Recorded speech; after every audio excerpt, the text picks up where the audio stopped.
Well, I've taken a lot of courses in US law and reviewed 3 preparatory courses on how to pass California bar exam.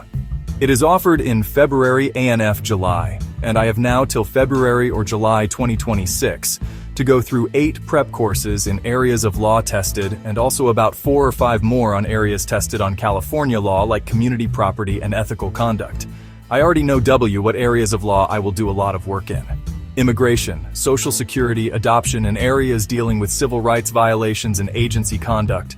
One area that will be in demand, I think, will be area dealing with surveillance and police state, but this area is just coming into public view.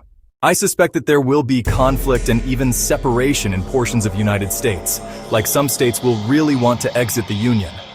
Also, if there is a real economic crash or dollar losing its value, US federal government might lose control of some states or branches. Also, there are a lot of quiet players that might come into public view.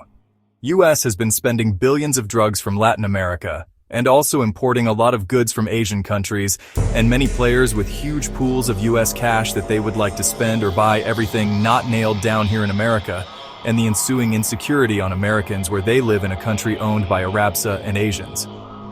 I was driving, and I saw several huge billboards advertising Larry H. Parker, and he does Social Security, and there is the older Americans wanting to make sure Uncle Sam pays their retirement and disability payments. Also, huge immigrant community very worried about conduct of US agencies and wanting to make sure US executive branch does not go more rogue than it already is. But then, if a bullet lands in Trump's skull, then a lot of Mexican Americans will give a sigh of relief. But seriously, what is this politician's compulsion to harm immigrants? Just a lot of insecurity in society over stupid things US government has done or might do. I meet older Iranian, Russian, and Indian persons and they don't feel all messed up or worried about what their government will do. There's a predictability to the old world, a feeling of serenity that does not exist with Yankee motherfuckers.